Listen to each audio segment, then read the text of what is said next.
Guys, we're back for another exciting episode of the hashtag Wednesday Match Play, and I am pumped for this guest because I've known this guy for a long, long time. And before we went live, we were just talking about how small the golf world is, and he knows people that I know and that I didn't know that he knew, and just what a small world. And I've just been following this guy for a long time. He is really active with video. That's something that's been a big push for me personally and at Tiburon and going forward with creating video content.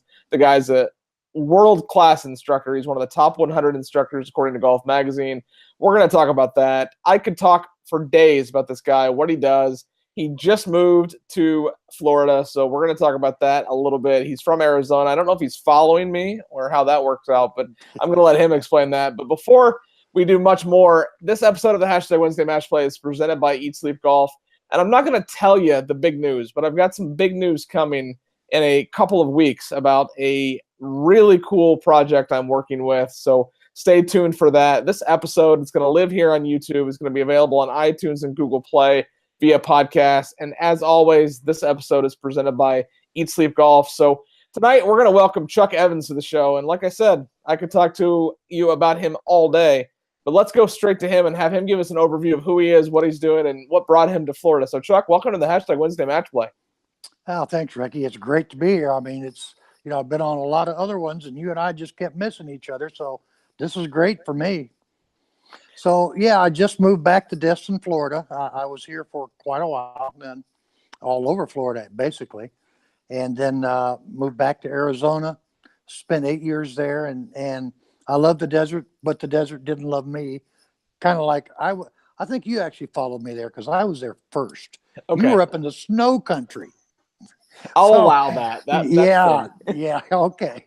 So, anyway, I'm back at Emerald Bay Golf Club in Destin, Florida, and actually just got back. It'll be 2 weeks this coming Friday. So, in the process of getting everything set up and rocking and rolling, just like we always do. And you can find me there through a Destin Golf Instruction, I think it is. You can also find me there through the Emerald Bay golf.com, and you can find me through chuckevansgolf.com.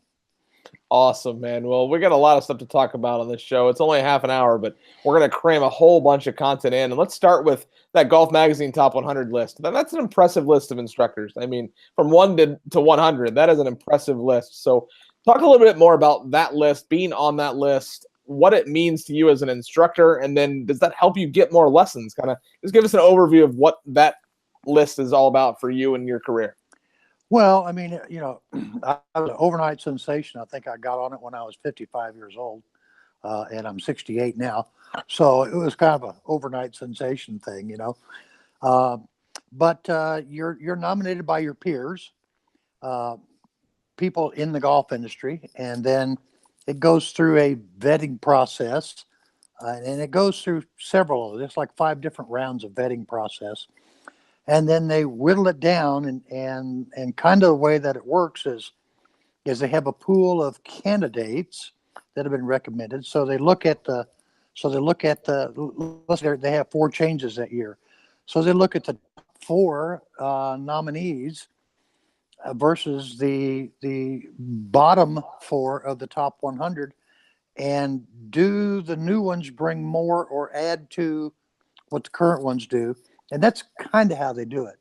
So, once you get on, I mean, it's every 2 years. So it's not like you're on there for life. You can always be an alumni, or you can be a Hall of Famer. We have that process as well. I am on one of the boards for Golf Magazine, and I'm on the education side of it. And there's several on there. Dana Rader, Gary Wyron, we're all kind of on that same thing. And so from a marketing standpoint, of course it helps. You can put that big badge, that big logo up there, but it doesn't mean having that up there and having on that list. You hear a lot of chat in all these social forums about how bogus the lists are, and it's a good old boys club. Well, unless they know the inside workings of it, then they don't really know what's going on. And I'm not allowed to tell all of the inside stuff, but that's kind of how it goes.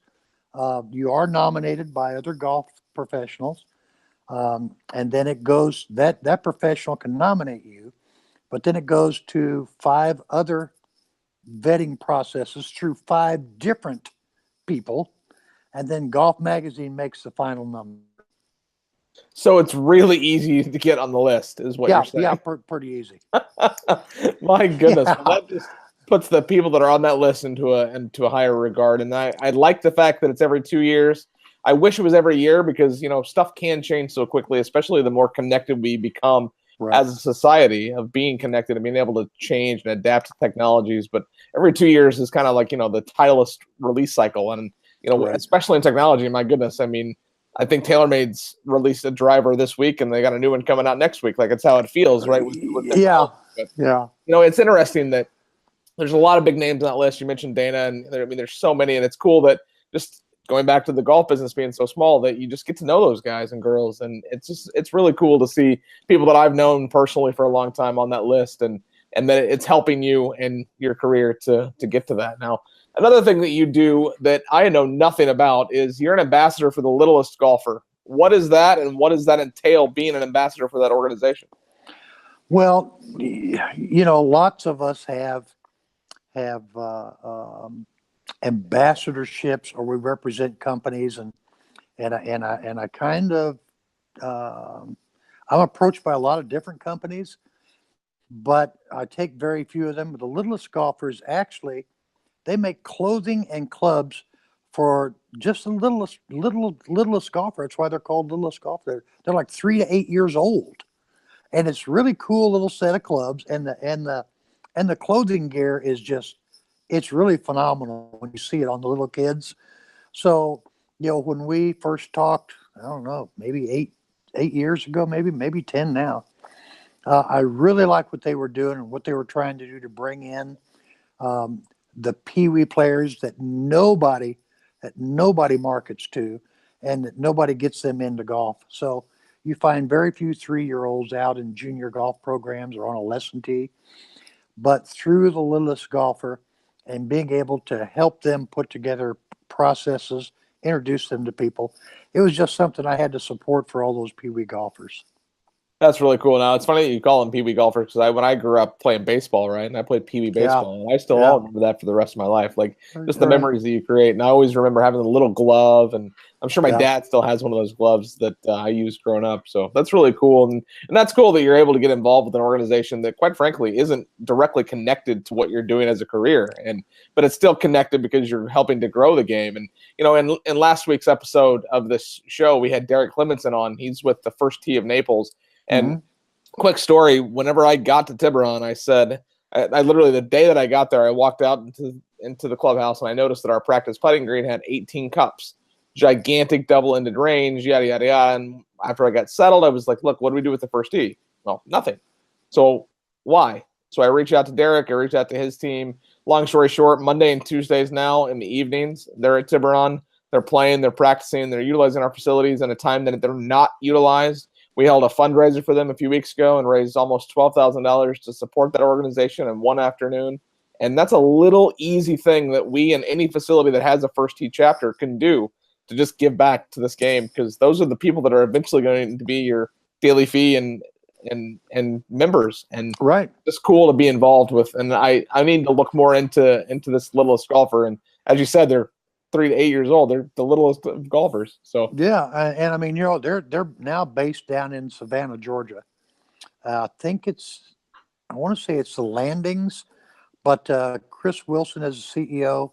Great guy, not only for his passion for the game and it grow from the littlest golfer on up, but he's got his son Griffin's involved in it, and now Griffin, he's got to go to the golf course every single day. So Dad kind of got him going, and it's great to watch the growth of how Griff has done throughout the years. That's really cool.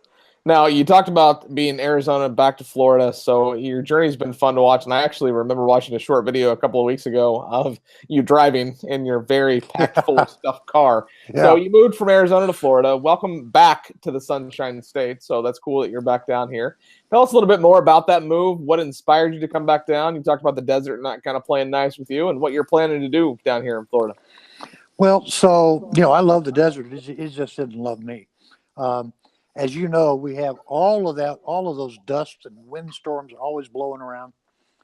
So, I was in Arizona for 28 years and had a home there, but would go to Kansas City to start academies, come to Emerald Bay, start an academy.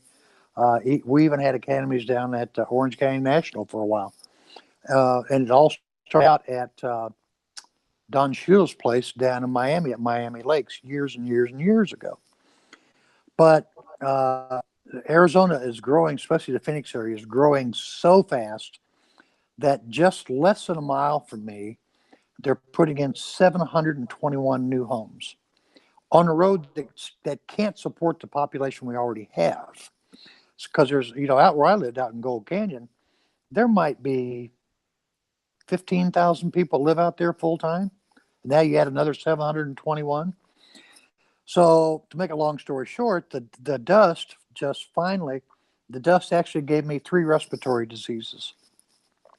So the pulmonologist said, if you don't want to take these breathing treatments every day, then you need to move somewhere other than Arizona, Nevada, or New Mexico, which is where all this dust is at. So I was thinking about leaving after the season anyway, and I got a call from Emerald Bay, and they said, would you be interested in coming back? And I said, yeah, let's make it happen.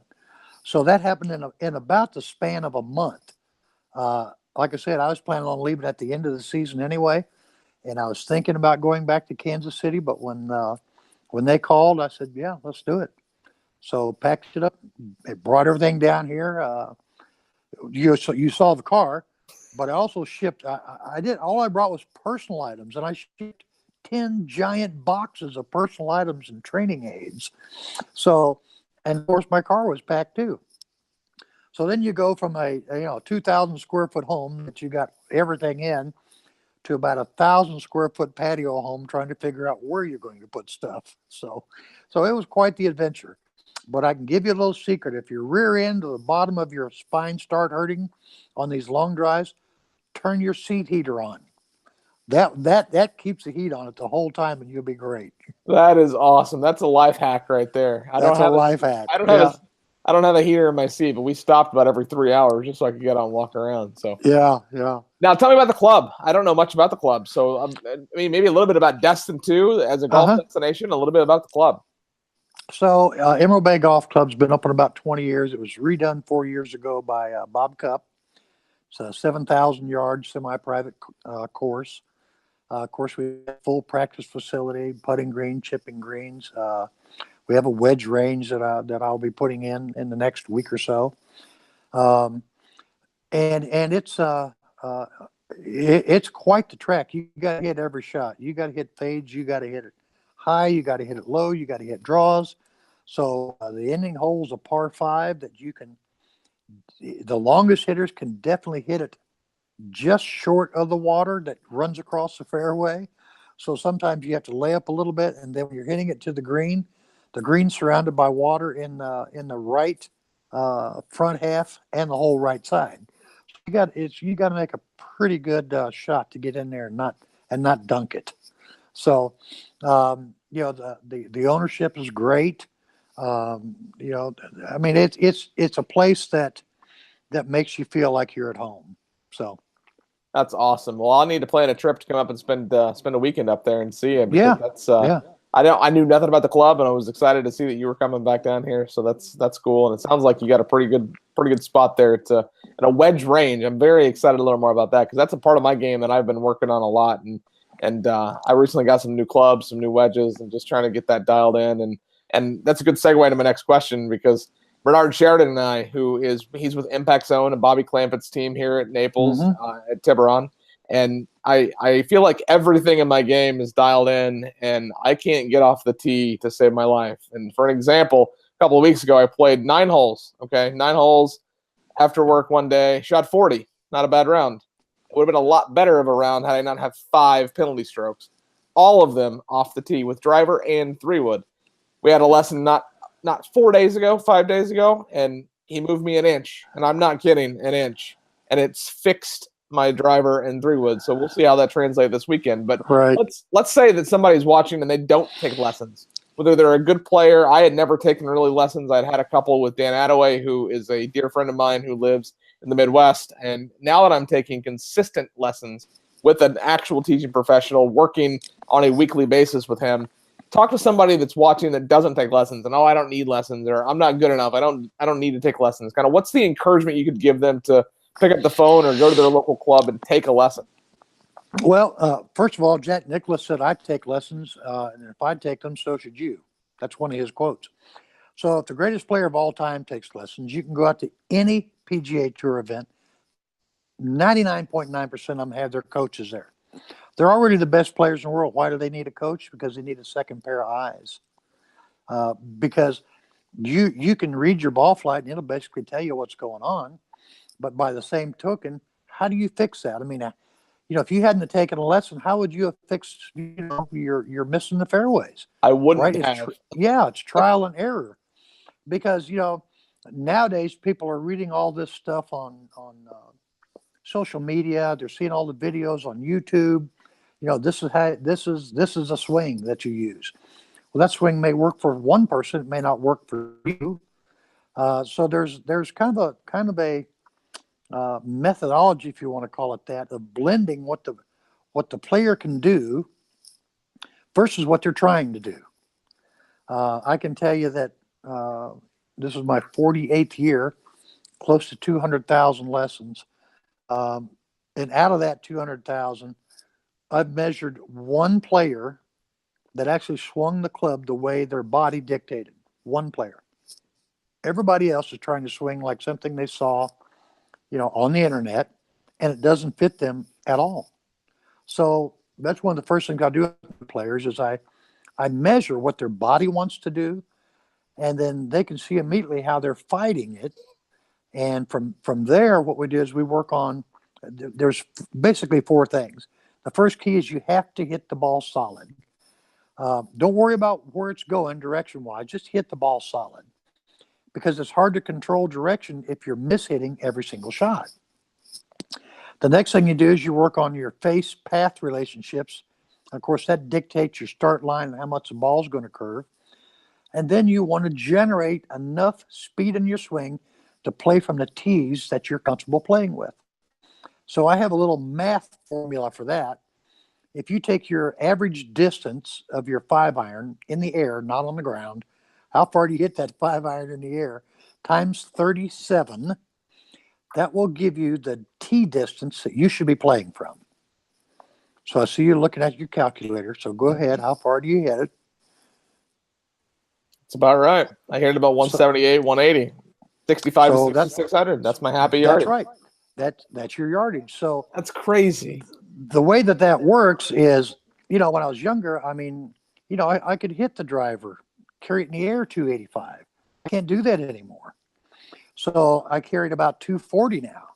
So now I just worked the math backwards. So from let's say a 425 yard hole to a 350 yard hole, that tee shot's going to put me closer than I was when I was older, but I'm going to have the same iron number approach shot.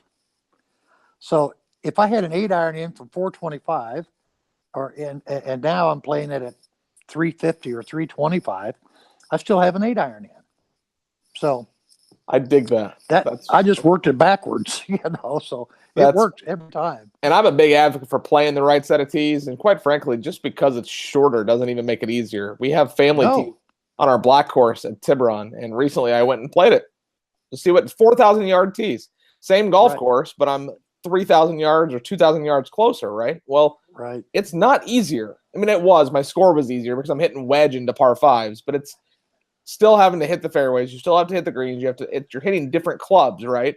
But at the end of the day, I want to play the yardage that makes sense. I want a par 5 I can get 2 and 2. I want a par 3 that I'm hitting, a mid to short iron into. I don't want to hit 3-wood and hybrid into par threes. It's not fun. And quite frankly, Right. it hurts pace of play, and play the tees Right. that are right for you. And I love that math. I might find a way to quote that and put that on a t-shirt. That's pretty good. So Yeah, there you go. tell us about the Ultimate Guide to Golf. So the Ultimate Guide to Golf is a membership site. You can be a free member. You can be a paid member. The paid member unlocks all of the premium content. But the Ultimate Guide to Golf is actually going to be adding several instructors that you would know right off the bat in the next 30 to 60 days, content from them. And so what it does is they're usually less than a 3-minute clip. And it's talking about a particular subject. It could be wedges. It could be hitting the wedge with the right spin, the right launch. It could be chipping, putting, full swing, how to hit fades, draws, hit it high, hit it low. I mean, that's what it's all about. And it's based on the questions that I get from people all the time. They'll dictate what video I'm going to shoot, so I put it up there. That's really cool. Now, you talk about those other instructors. Any of those you can announce here today? No. I like that. That's fun. I'm very excited to see what that leads to. Yeah. Now, you have a mailing list on your website. Very, very easy to join. I mean, it's name, Right. email, pretty straightforward. How many people are on that mailing list? And out of those people, how often are you emailing them? So I try to send one out. I send the newsletter out every month.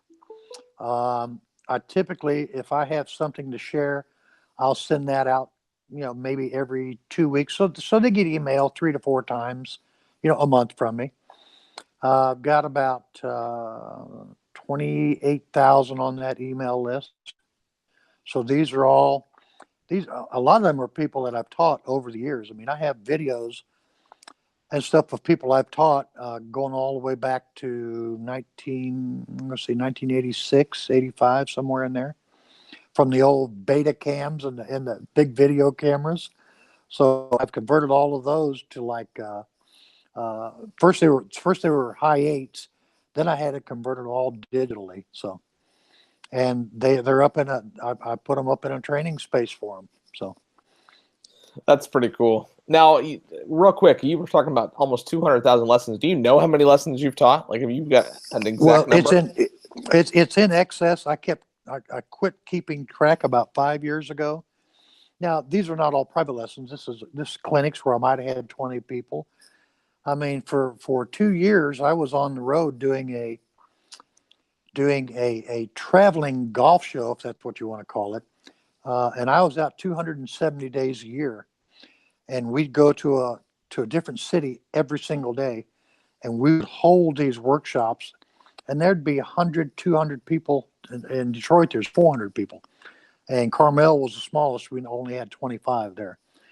But all of those people, it was like a group teaching thing, and I'd pick somebody up out of the audience, have them come on. Video cameras are going. We had them swing and do what they're currently doing, and we'd make a couple of changes so they could see the difference and see the flight difference. That's pretty cool. I mean, there can't be many teaching pros out there that have had that many lessons under their belt. That's pretty impressive. Well, they probably had a few. If you add in the clinics, I'm sure there are a lot of them. Yeah. Now, TrackMan, Sam Putt Lab, there are so many of these high-end technologies, but TrackMan's pretty freaking cool because I recently was fit for a new set of clubs, and I'm put on TrackMan, and I'm looking at my dispersion and my yardages and, yada, yada, yada.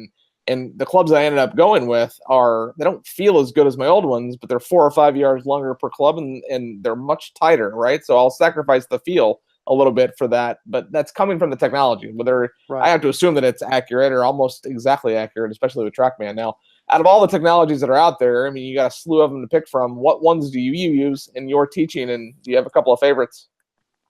Well, I use FlightScope, and I've used them for years. Their customer support is excellent. They have an excellent product. You can hit shots off the ground. You don't have to put a live board or anything underneath them, and they basically all do the same things. But to me, FlightScope, and again, I stay loyal to companies that I really, really believe in. So I use them. I use AMM Walkabout, which is Phil Cheatham devised and built that system. I use my swing system. Uh, I don't have the putting one anymore. I left that with my assistant up in Kansas City. But I mean, I got tons and tons of training aids, lots of PVC stuff, that that give you guides, so to speak, and then of course the Vision Track, which is one of my favorite ones. So that gives you a path, which I refer to as the alternate target line, that the sweet spot swings on, and depending on where that club face is relative to that alternate target line, which is the path, that's how you change from hitting draws to fades. I'll tell you the simplest, most effective, I think, training aid. I mean, yeah, there's a $20,000 TrackMan sitting behind me, but a metal rod that's going to tell me where my feet are pointing and where my target line is might be the most powerful training aid I've ever used. It's pretty simple, right? So just went over that today. Yeah, I actually. So you probably remember when it was called the Swinky, right? Yeah. Okay, so now it's the golfer's toolbox. It's the exact same thing, right? Guys that invented the Swinky. I have a pink one, and it's in my bag to this day. I just love that thing, whether it's from stretching or the alignment rods, or Bernard showed me a way to use it for putting. Just there's tons of things that you can use for that. So right. Now, you've written several books over the years. Give us a quick overview of those, and then you co-wrote a book called The 5 Simple Keys. You alluded to that a little bit earlier. So overview of the books that you've written, and then what are those 5 simple keys without giving away too much from the book? Well, so the 5 simple keys is basically a result of going through the world's the best golfers ever played, going back the past 100 years. And if there had been 6 keys, we would have named it 6 simple keys. But if we could only find 5, and it has to do with controlling the sweet spot in the path. Of course, your pivot where your body is going, educated hands, and what we call an inline club shaft with the left arm and club shaft, instead of a bent one where people kind of, take their lead wrist and put it in extension, or another word for extension would be bending or cupping, depending on what school you're from. But so the system is built around that, and it's not a methodology; it's a system, and there are lots of players that subscribe to this. I mean, you rarely see on the PGA Tour. They're pretty good at controlling their ball flight. They're pretty good at getting all their pressure into their lead side coming into impact. They're pretty good with their path. Where they struggle is with the face path relationships. That's why you'll see sometimes a big curve, or you'll see a block or a snap hook. That's just a resultant of the face and path. So that's really the only thing the best players in the world ever work on, because they always hit it in the center. So, you got to hit the ball in the center. That's the number one thing, So that's like one of my collegiate golfers is going to NCAA finals. We worked a little bit last Saturday, and he's coming in again this Saturday. But, instead of doing a rebuild, we're going into nationals. When you're hitting a shot that starts at your target and then draws for him, it's a right-hander, and then draws to the left side of it, you can either try to fix that face and path, or how about you just take the whole thing and align it to the right and make the same swing? That'd be the easiest thing to do. So that's what we're working on with him. Just change where you're aiming, dude, and let the ball go where it's supposed to go. So we did that one. My first one was How to Build Your Golf Swing many, many, many years ago, when I was a director of school for the PGA Tour at World Golf Village at the Tour Academies. And that gave you some basic things that you could do, and then parameters that you could be within. So not everybody makes the same backswing. Not everybody has the same grip. Not everybody has the same setup. They don't have the same, if you want to call, in-plane motion, from waist high to weight in the downswing to waist high on the through swing, which is called the forward swing plane. So they don't all have all those same things. So it's all about variations, and that's how I was taught. I was brought up with the golfing machine, and became the director of education for the golfing machine, and was part of the original buyout group of the golfing machine. So it's all about variations to me, and there's a lot of guys around the country. I mean, Chuck Cook still uses the golfing machine a lot, and there are other guys as well. They all know it. Some people will say it's no good, but yet all the stuff they're finding out, well, we found this, and this out. Well, guess what? It's already in the golfing machine. So maybe you didn't know it as good as you thought you did, you know? And I've got a short game book too called Scoring Zone. And these are all available on digital download PDFs. But, the short game one, I usually give out to people when they join or sign up, under Chuck Evans Golf or Ultimate Golf. It's also available up on my website. You can just download it. So That's awesome. Well, there is no question you are a wealth of knowledge about this game. You've been doing it for a long time, and from what I can tell, you're going to be doing it for a long time now. So it's exciting to have you back in Florida, and I can't wait to come up and see you now that you're not too far away. You got a couple of good breweries right around there in Destin as well. So there's well, yeah, there is, and we're only one block off the beach here at my house. And if you've never been to Destin, if you've been to the Caribbean, the beaches up here are in the top 5 beaches in the world. The sand is snow white. It looks almost like it's sugar. And the water is emerald green and crystal clear. Well, I mean, you kind of got me with golf, but then you throw that in. I mean, darn, I got to spend the whole weekend walking on crystals on those beaches and playing golf. And then the breweries, got to throw that in. Well, yeah, that's why I travel or for breweries. It's so fun. Yeah. I take this beer trip every year to Europe, and last year I played the Old Course. This year I'm playing in Northern Ireland, and I'm not even worried about the golf. I'm like, whatever. Where's the brewery? Like, I want to go drink beer. So right. Now, thank you so much for coming on the show, and I can't let you go before we do the back 9. So the first 9, it's just fun. Focus on you, the career that you've had over the years. We could talk for hours and hours about what you've done and what you've accomplished. But before I let you go, we got to jump into this segment called the back 9. Just 9 fun random questions. You ready? Yep. What ball are you currently playing? Srixon. Which one though? Because I've tried a couple and it's not a bad ball. Srixon Red. Okay. Now, be honest.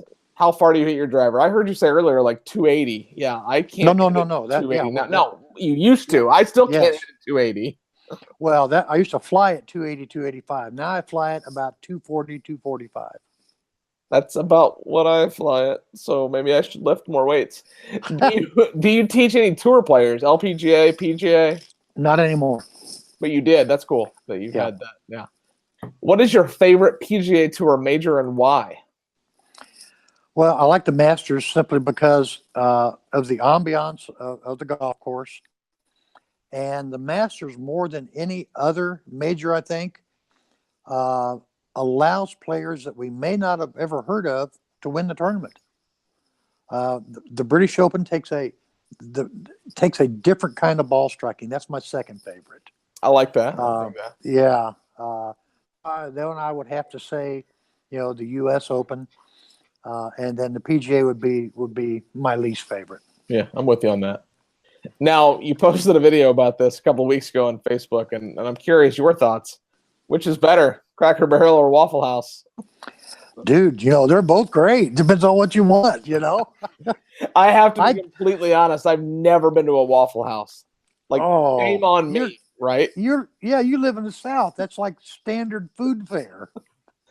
I'll go this week. What do I get when I go to Waffle House? What do I order? So I only get one of two things. I either get the eggs and then the hash browns scattered, covered, smothered, dry wheat toast. That's what I always get.